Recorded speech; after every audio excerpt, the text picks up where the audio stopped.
Welcome to SADTU Online Television. I'm your host, Nomusa Cembi. The 25th of May marks Africa Day.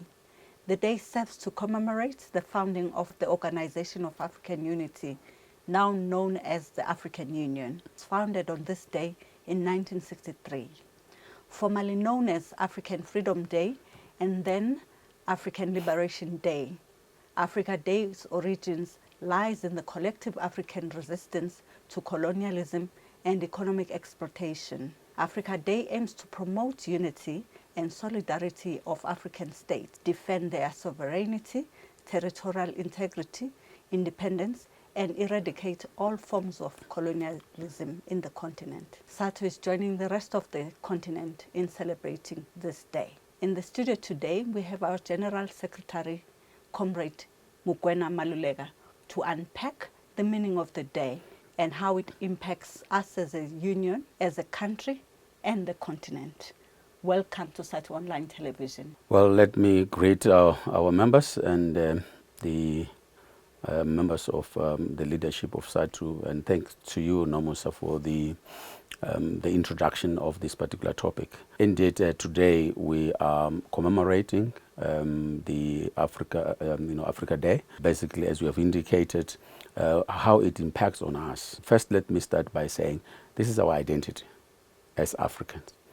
And when this particular organization of African Unity was founded, it was just to give us back our dignity, our identity, so that we understand how colonialism has impacted our lives and continue to impact on our economies as Africa. And therefore, the unity that our leaders wanted to really anchor was on the improvement of the well-being of our people, improving their lives, and making sure that we are then able to realize that Africa is a very rich continent, that Africa is bestowed with mineral resources and many, many other resources that many continents do not have.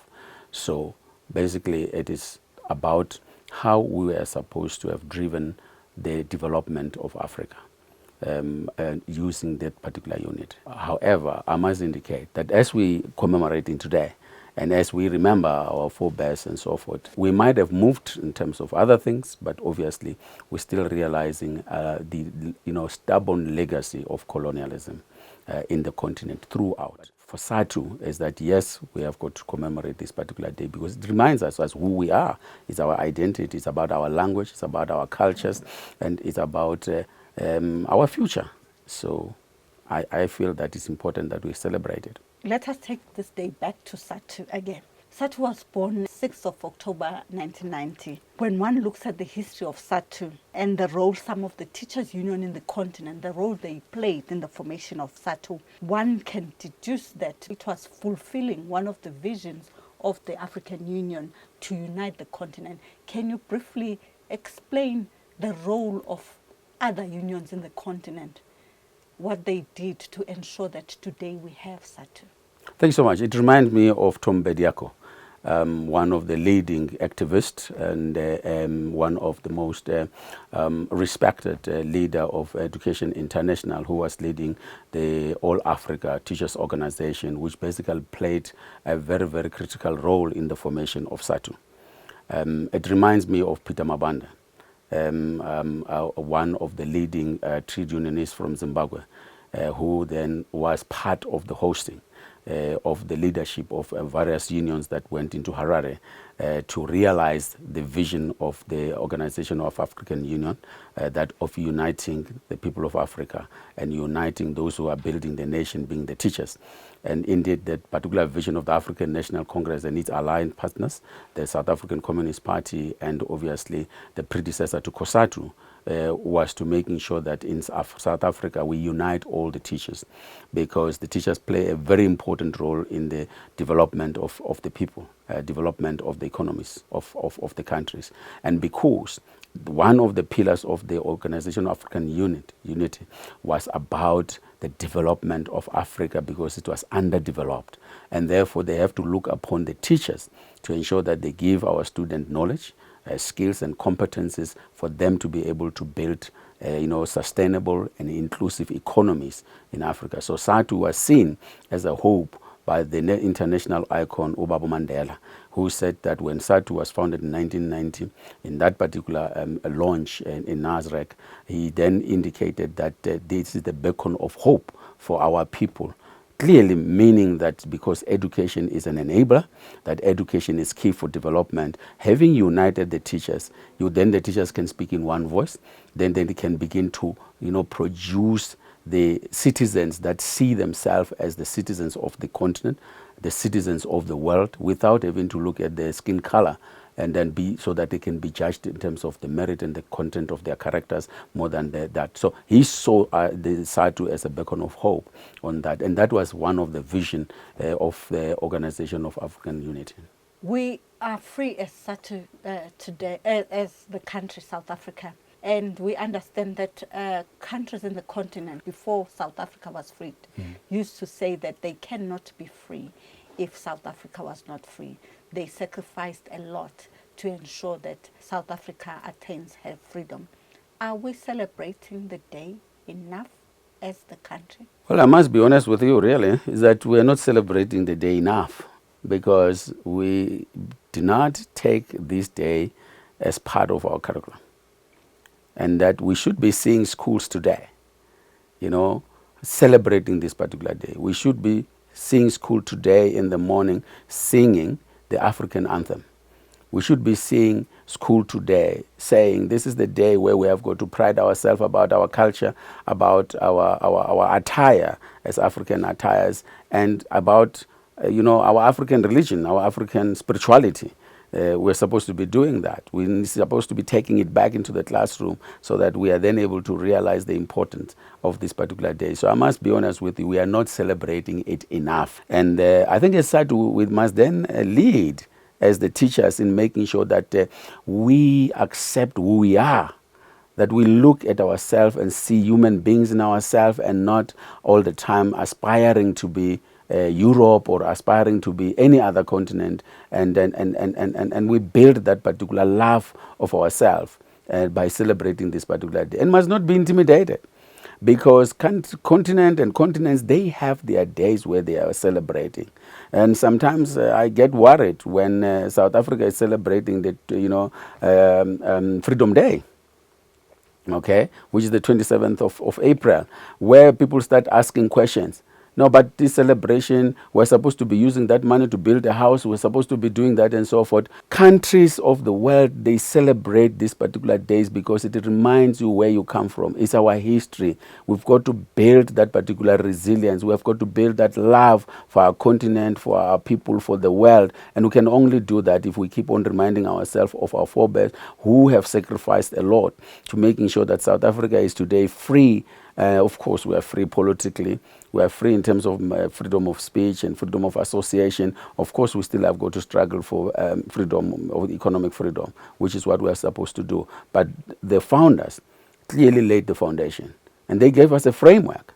And we are supposed to use that particular framework to say we are Africans, and therefore problems of Africa have got to come from us as solutions that we can find must come from all of us. So we need that unity of the entire Africa, and SADTU must lead.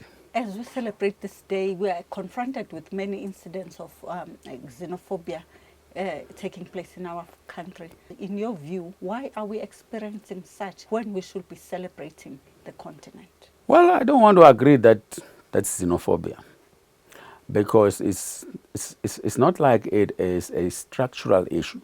It's not like it's systematic.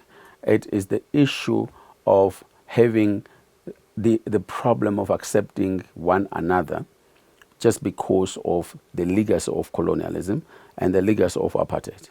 Mental slavery and mental damage can make people to not love themselves. If I see you with this black color, or you call yourself African or black and so forth, the first thing is, how have you been brought up? How have you been socialized? And so forth. And that is what we're supposed to be addressing. So the problem is the fact that our economies are not growing in Africa. And therefore, there's, the scarce resources that we have. Therefore, it's what creates this particular tension. So I see tensions, and I don't want to say it's xenophobic, because I see a situation where Africans are not recognized when they are migrant in Europe, okay? But if it is in any other country that is, their people are migrating because of any other issue, they will be given the status that they are not giving to the Africans. I see people who are migrating, dying in the seas to go to Europe. I saw them being treated as if they are not human beings.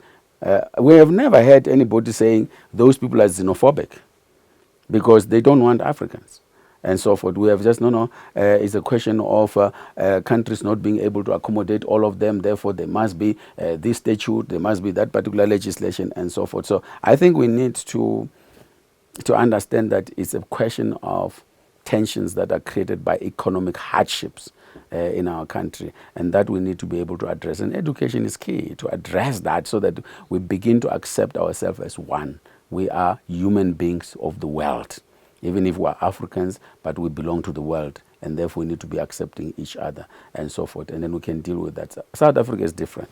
You don't see tents where you say this is a refuge camp. We don't see that. So the people of South Africa are integrating with everybody who comes from other national states in Africa. We live together with one another. Only the criminality part that lead to people attacking each other and so forth. But that's not xenophobic.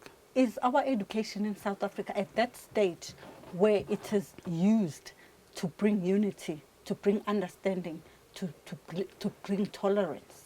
That's the most difficult question, by the way, to be asked about that. Because we are not united as South Africans ourselves, first and foremost, before we can talk about our brothers and sisters from other African states. We are not. The white people in South Africa have not accepted the reconciliation project. Okay?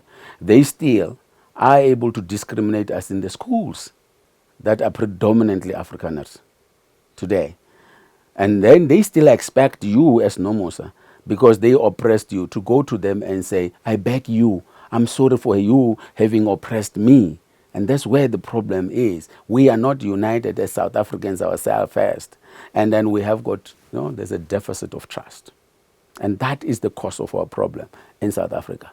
Because a white person does not trust an African person or a black person. A black person does not trust a white person. It reminds me of Lucky Dube, that let's see ourselves as South African.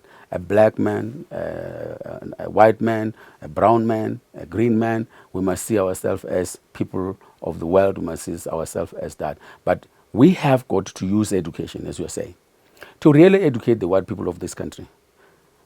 That our struggle was about our land. And when you see Freedom Front Plus and the DA not supporting the fact that there must be land redistribution, that there must be appropriation of land without compensation because they're not cooperating, that is not building unity. It is not building the social cohesion that we need. It is not advancing the reconciliation project of Mandela and Tutu and others that came before us and so forth. So we need to use the education in terms of the teaching of history as a compulsory subject. Seriously so. And the minister has agreed that it's supposed to be taught as a compulsory subject. And if we do that, then we can know that we cannot continue to be, glorifying Jan van Riebeck, who brought the divisions in the country.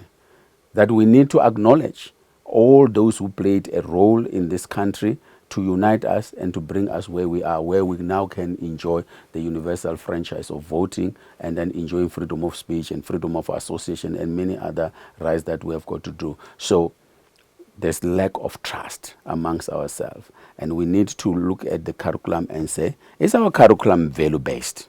What are the values that we're supposed to be teaching as teachers in our schools? How are we supposed to bring up our children to be able to socialize? Because like our international icon, Dr. Mandela said, nobody is born with hate. You teach the child to hate. Our children, as they play in the playground there, they don't recognize these differences. Okay? They grow, but as they grow, they start imbibing from these particular toxic relations at home that says white supremacy. Black people are inferior and therefore they're superior and so forth. This is an international problem of racism, and we need to be able to address that. And education curriculum needs to be value driven, so that we are able to bring this social cohesion, bring unity, and appreciating each other, that we celebrate the diversity of this rainbow nation. But the white people must at least now give the hand and say, I'm extending a hand of reconciliation. I'm extending a hand of friendship, and so forth. Sorry to take long, but it's a subject that I Yes, think we are indeed. not giving it enough time to talk about racism. Yes, yes, indeed. One of the projects that SADTU embarked on was on the project to deal with decolonizing education. And it's one of the missions of the AU to ensure that the country, that we fight colonization in the whole continent. And SADTU, we took a decision to ensure that our education is decolonized. Can you explain what the union, SADTU, is doing to ensure that education is decolonized? If we remember very well that when we took a decision in 2017 about the decolonization project, and we went into our Congress and again articulated very clearly what is it that we're supposed to do in order to decolonize. We even had a theme in our Congress that basically was anchored on the decolonization of education. But let me take you a little bit back, 2019, when we were in Thailand, in Bangkok, where as Education International and SADTU being an affiliate of Education International, we also pushed for the decolonization of the curriculum. One, we were saying it is important that we invest in our indigenous languages, because for any nation to progress, you've got to acknowledge and appreciate your culture, because education does not take place in a vacuum. Education takes place in the context of culture and the context and the background of those who are teaching and those who you are teaching as the students. And as long as there's a culture that is dominant, and there's a culture that is producing human beings that walk around with this feeling of inferiority, and then another culture that is teaching the others to walk around with this feeling of superiority, then you have a responsibility as this organization. And as we are celebrating today, we need to then remind ourselves, what have we done to making sure that that happens? One, we have gone to the ministry and we've been engaging the ministry for many, many years to say, we need an investment. I even can quote that in one of our statements, we said we want a reckless minister who will just put billions of rands into the development of our indigenous languages. First, by making sure that the language board is supported, that we are able to produce authors in our indigenous languages who are teachers, they can write, who are ordinary citizens of our country, who are not in education, but who know the histories of our country, who know the cultures of our country, and be able to write books that we can be able to use. We will say, it's fine to have Shakespeare being taught at school. It's okay, because we are global citizens. But it can't be right that we cannot talk about Oliver Tambo and his role, what he has done. That we cannot go talk about Enoch Sontonga in our history, in our teaching, and the role that he has played to bring us together as part of that. That is decolonization, because we need to decolonize the knowledge. And if knowledge generation is not decolonized, we are going to sit with what you have asked me, xenophobia, which of course I'm saying I contested. I say it's not xenophobia, but I'm saying it's self-hate. So the self-hate is as a result that you don't want your language. There are still people in this country, Nomusa, who hate it when you call them Zamani or you call them Madimeche. They will then say to you, I'm Jack. I have never met Nomusa who is Nomusa van der Merwe. I have never met. But I always have a problem when people say John Malulek. What does that mean basically to you? It is that you don't have an identity. what it says, that you don't have an identity. And if you don't have an identity, you would have a problem of understanding who you are, and you'll have a problem of contributing to your own country as development, because one is that you think that you are not as equal like any other person. You still go and look at another person and say this particular person is more intelligent, more clever, just because that person speaks their own language and you are not able to speak your own language, you are not able to do science in your own language, and so forth. So what we are beginning to do, we have now launched our Journal of SADTU. We are encouraging our members to do the papers in terms of research, and that they must also do that in their own languages. Okay, we have now launched what we call academic forums, okay, where we are encouraging our own members to study, but critically to register in universities and do their degrees in our indigenous languages and so forth. We have seen now it's happening in the University of KwaZulu-Natal. We can see that it's also happening in the Eastern Cape, where people are writing and graduating in their PhD in their indigenous language. That is the beginning, and that has been a project of SADTU, and then we really would want to pitch it up in making sure that we can decolonize the curriculum. But remember, Nomusa, let me take 1 minute of your time. Remember one thing. Once you start talking about decolonization, it's a war. Those who feel that their languages are the languages of the kings, the royals, the English, the French languages and so forth, they will not fight back. They will fight back. So you must be prepared when you're talking about decolonization and say, we cannot have epistemologies that are based on Western thinking, Western mentalities, and so forth. And then we do that because it's power. That language is power. So they're going to see you as an enemy because you are going to now access that which you are not able to access in your own language, that which is science, that you are then able to do things that you were not doing, that you can use your own resources in this particular continent and be able to benefit the people of this particular continent, and therefore they cannot be stealing it again. But because they use the education system to making sure that they limit your thinking, because you can't think in English and do in Zulu, or think in Zulu and want to do in English. They limit you. So when they limited you to only acquire knowledge, but not acquire the how part of doing things. So you can't do anything. We still get to hangers of my jacket. From where? From China. That which we can easily do it. Why is our education system not able to produce that, people? It's deliberate, it's systematic, it has been a plan, and we need to derail that particular plan. We need to decolonize. Moving from decolonization to our stand as a continent with the rest of the world. In education, we have what we call millennium goals that we have to meet by 2030. It's not only for Africa, but the entire world.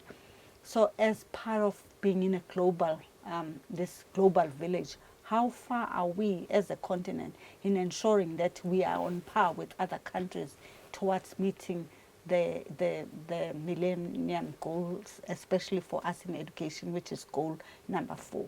If you like lies, I can tell you lies. I can try to lie to you, but I know that you don't like lies. The lies would be for me to say, no, look, we have got access. As South Africa, every learner is receiving compulsory education. We have got no-fee schools and so forth and so forth. Well, fine. We have access in South Africa, first and foremost. We are spending 6% of the GDP on education, which is almost like 20% of our total expenditure. We're doing that in South Africa, okay? But what about the stubborn infrastructure backlog that is holding us back? We have access, but is that quality? We just received the results of PERS that have said 81% of our grade 4 learners cannot read with meaning. Where is the problem? It lies in our systemic problems that are there. It lies in our infrastructure. It lies in our learners not having a book at home to read. It lies in the schools that do not have laboratories. I mean, almost like 76% of our schools in the country still don't have libraries. And libraries. And almost like 80% to 89% don't have laboratories in our schools. I mean, if we have got 25,000 schools and you have got 89% of them not having laboratories, what does that mean? in terms of access to quality education. So it's fine if we want to be nice, and then we say we will reach what you call SDG 4. I am saying the 2 years of COVID has even taken us back to where we think that we may not go into the next 6 years and then be able to say we have achieved quality. We have achieved, a value-driven curriculum where we are. As the continent is worse, because most of our countries in the continent are also relying on aid from rich countries. And during COVID, rich countries had to divert their budget and then to fund the pandemic. And therefore, what it meant that the access of learners in those particular countries, we might be now sitting with a dropout. We might also be sitting with reputation because schools were closed. And as they were closed, therefore, they may not be able to have reached all the 7 targets that we need to be able to have achieved come 2030 in terms of the sustainable development goals. So let me say, the continent is not going to be able to realize all the targets of the SDG 4 come 2030 because we have a problem with tax evasion in the country. You remember that former President Thabo Mbeki and the other leaders have done a research about how Africa is losing billions every year. That money is supposed to be invested in education. It's not being invested in education. So multinational companies come, mine in South Africa, mine in Zimbabwe, in Botswana, and what do? They repatriate their profit. They change the domicilian of the companies. Now we have seated with the Anglo Ashanti that is saying, no, our domicilian address is going to be New York. What does that mean to you? It means the tax that they used to be paying here will then be reduced. Then will we be able to have enough revenue that will address the education? So I didn't want to lie to you. I hear ministers talking about how good they are moving towards reaching the sustainable development goal. Of course, congratulations to them, but I'm not a minister, so I can't lie. We are not reaching it. We're not going to reach it. As a colonized continent, and we have a history where we have our forebears who were enslaved and taken to other worlds and be made slaves and all. But in 2030, we have to be on par with the rest of the world. Well, it's not fair that we have to be compared with the rest of the world when basically you and I are still talking about 5G, which you may not even be able to access it. You are still at 4G when other people are talking about maybe 6G in terms of the digital divide. So where are we? We're talking about, in South Africa, we're talking about coding and robotics. In other countries, they are no longer talking about coding and robotics. They're talking about learners in grade R being able to utilize those particular gadgets to be able to design, to be able to draw, and so forth. So they're talking application when we are still talking about the theory part of it. We cannot, but we must never undermine ourselves.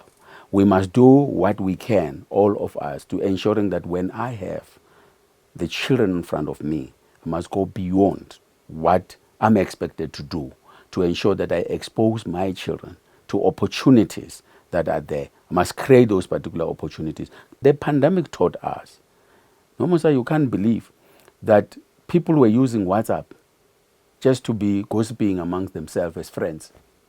But our teachers built resilience utilizing that on their own. They used that technology and said, we are going to start now giving our children lessons on WhatsApp because our children do have access to WhatsApp. And they did it. But the pandemic said we needed to go beyond crying and lamenting and said we need to be innovative, we need to be creative. And I am saying, whilst we may not compare with the world, let's do the best we can and make sure that the resources of the continent are utilized for us to invest in those particular, whether you call it artificial intelligence, whether it's technology, we must invest in that so that we can then be able to, at a particular point in time, be able to compete with that. If indeed our leaders and ourselves, we are able to implement this Africa Free Trade Agreement or Continental Free Trade Agreement based on the agenda of 2063, then we need to see reckless leaders who will then put resources in making sure that they unite our economies, that indeed there's free trade in the real sense of the word, so that we can then be able to harness these particular fragmented economies into one strong economy. We are 1.3 billion out of almost what, maybe or 8 billion. But so we are one of the biggest continent in terms of population, and we can do it. But we can't keep on lamenting, and we can't keep on allowing those who lead us to be stealing the money that we're supposed to be using so that we can compete with the world. So of course, we will not compare with the world because infrastructure-wise, they are ahead of us, but we are prepared. We are coming. You mentioned all the resources that we have. What can we do to ensure that we use our resources and all that we have to bring respect to the continent, to make the rest of the world to treat us as equals, to treat us as counterparts in whatever is happening in the world? Well, what we have got to do is to make sure that we work together, because there's nothing that beats unity. Okay? Whatever dialogue platforms that we've created as a country, as a continent, let's talk about the African Union. We need to make sure that we synergize our program.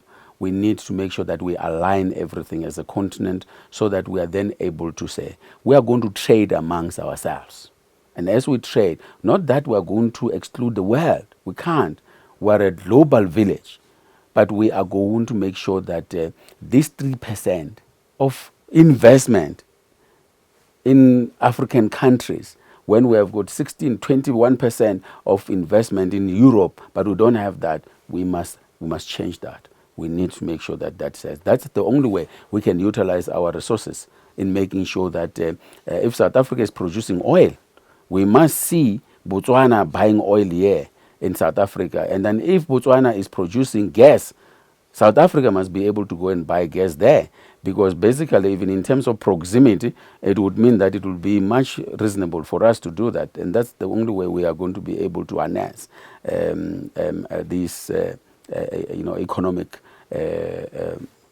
hanging fruits that we have, if you call it that way, because we have got all the resources in Africa that we can do that. So we must do that. We need to be able to say to the WTO, we need to be able to say to the G7 and the G20, we have got to be taken serious.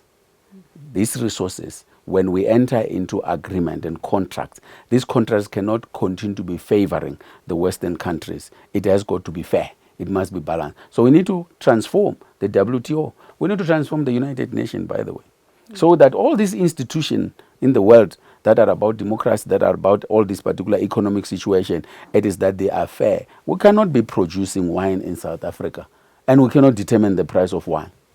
And one country determine the price of wine for us when we are producing it here, when we are working on it, and it can't work. We need to change those particular things. Let's take ourselves very serious. We have got the resources, and then we need to enter into some kind of agreement as equal partners and stop this thing of being beggars. The topic has been quite heavy, looking at what is happening in the continent.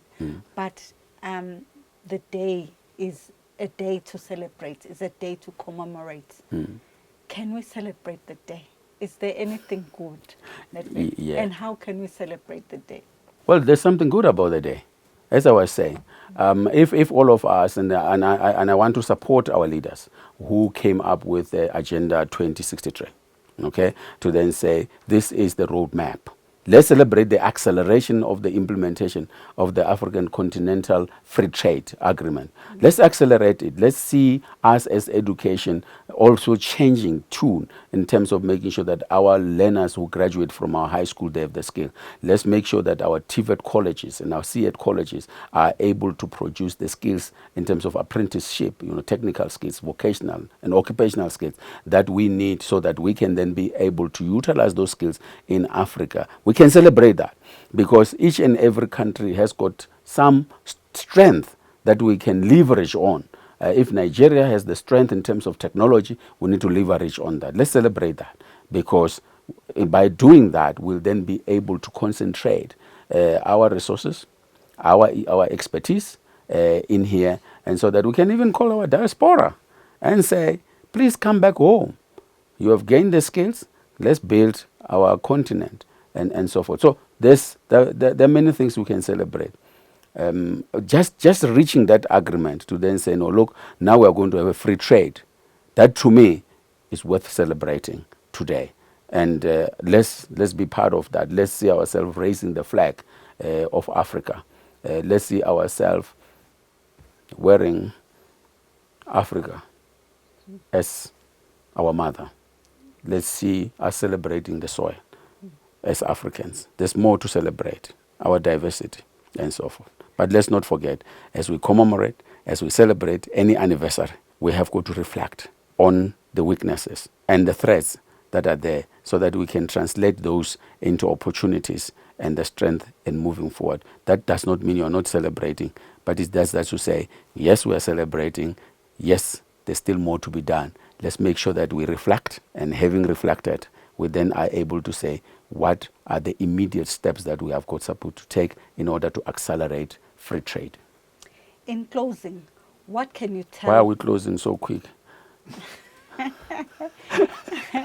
You said we must celebrate, so we're celebrating the day. Has a time span. Yeah, it's on a lighter note. Yes. In closing, what can you tell a SADTU member, a teacher there in class, about what he or she must do to celebrate and observe this day in class? I will say to that teacher, you are a child of the world.